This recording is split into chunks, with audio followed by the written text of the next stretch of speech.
교정치료를 하고 나면 유지장치가 필요한 거예요.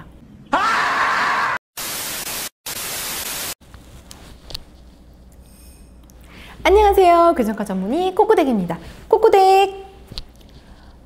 환자분들이 교정치료를 시작할 때 가장 당황스러워하시는 점이 있어요. 그건 바로 교정치료를 하는 동안에 못생김은 우선 참아보겠어. 그런데 교정치료가 끝나고 나서도 또 유지장치를 해야 한다고? 오늘은 교정치료의 불편한 진실, 유지장치에 대해서 알아보도록 할게요. 유지장치는 왜 필요한가요? 치아가 반듯하게 배열된 상태는 어떻게 보면 굉장히 인위적인 상태라고 생각하시면 돼요. 그런데 우리는 교정치료를 통해서 치아를 반듯하게 일부러 배열해 놓는 거죠. 그런데 교정이 끝나면 브라켓, 와이어, 고무줄을 다 제거하겠죠. 그러고 나면 치아가 다시 예전의 상태로 삐뚤빼뚤 돌아가려는 성질이 있어요. 그걸 재발이라고 하죠. 그래서 그것을 막기 위해서 교정치료를 하고 나면 대부분 유지장치가 필요한 거예요. 유지장치에는 어떤 종류가 있나요? 유지장치는 크게 두 가지로 나눌 수 있어요. 첫 번째로는 고정식 유지장치가 있어요.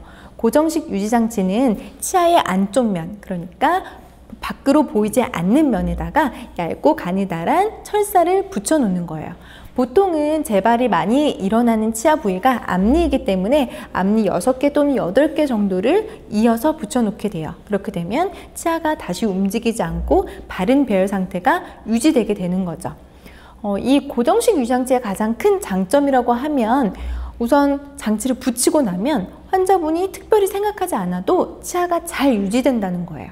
그런데 반대로 단점은 안쪽으로 긴 가느다란 철사가 붙어 있기 때문에 그 하방으로 음식물이 많이 쌓이고 그래서 구강위생이 조금 불편해져요. 그리고 치아 사이가 붙어 있게 돼 버리기 때문에 그 사이로 수직으로 치실이 들어가는 것도 힘들어지게 되죠.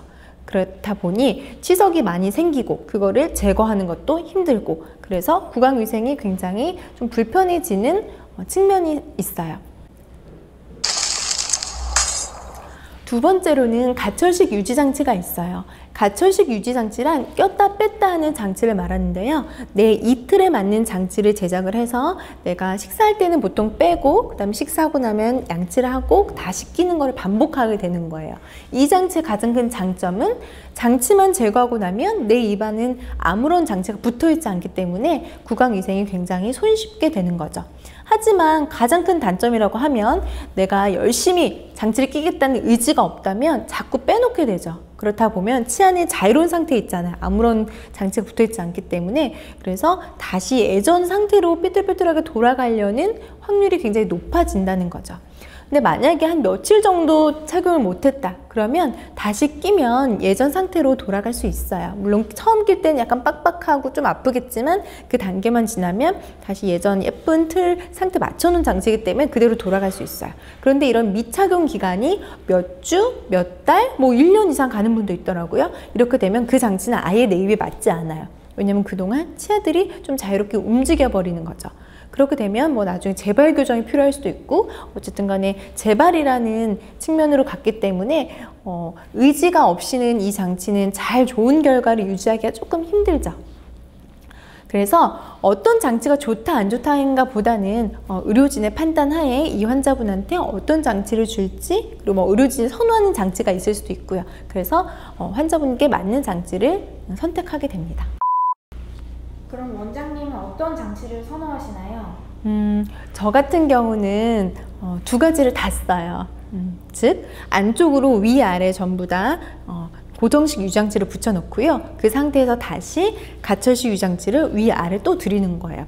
제가 이렇게 이중으로 유지장치를 하는 이유는 우선은 저는 이제 환자분이 열심히 뭔가 해야만 되는 치료는 별로 좋아하지 않아요.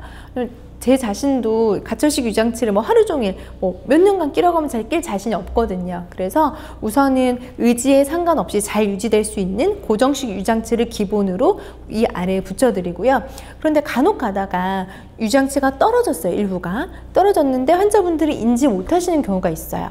그리고 또는 인지를 하더라도 내가 너무 일이 바쁘고 요새 다들 바쁘시잖아요. 또는 어떤 뭐 몸이 아프거나 해서 내원을 못 하시다 보면 그 사이에 약간씩 치아가 재발이 되더라고요. 그런데 그럴 때 가철식 유지장치를 껴주면 재발이 굉장히 줄어들게 되는 거죠.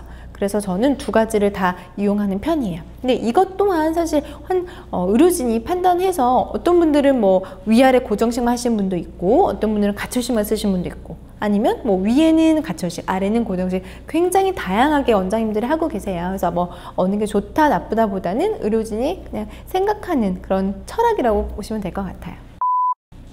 그럼 유지장치는 얼마나 오랫동안 해야 하는 건가요? 환자분들 굉장히 많이 질문하시는 거예요. 그래서 저도 참 말씀드릴 때 좀 힘든 부분이긴 한데 저는 가급적 그냥 오래 끼시는 거를 추천드려요. 뭐 붙이는 거든 끼는 거든. 붙이는 거는 기본적으로 저는 반평생이라는 표현을 써요. 그 말은 가급적 그냥 오랫동안 환자분이 불편하지 않다면 그냥 쭉 붙이고 계시라는 거죠. 왜냐하면 한 10년 후쯤 교정이 끝나고 나서 장치를 뗐을 때 어떤 분은 잘 그냥 유지될 수 있는데 또 다른 분은 다시 약간 틀어지더라고요. 그게 뭐 재발이 원인인지 아니면 원래 치아드린 교정 치료 여부를 떠나서 조금씩 움직여요. 그래서 그런 것 때문에 얽히는 건지 알 수는 없지만 다시 내가 반듯하게 된 상태가 조금 틀어지면 굉장히 신경 쓰여 하시기 때문에 저는 가급적이면 고정식 유지장치는 그냥 쭉 반평생 끼시는 거를 권해드리고 근데 가철식 유지장치 같은 경우는 그렇게 못 끼잖아요. 그래서 저는 초반에는 뭐 하루 종일 착용, 그 다음에는 뭐 반나절 착용 이렇게 시기에 따라 조금씩 착용 시간을 줄여드려요. 그래서 나중에는 뭐 밤에만 그리고 더 이후에는 뭐 며칠에 한 번 밤에만 이런 식으로 점점 줄여서 나중에는 착용하지 않아도 되는 상태로 만들고 있는 저만의 프로토콜이에요. 오늘 영상 어떠셨나요? 유익하셨다면 구독, 좋아요, 알림 설정, 댓글 부탁드려요. 안녕.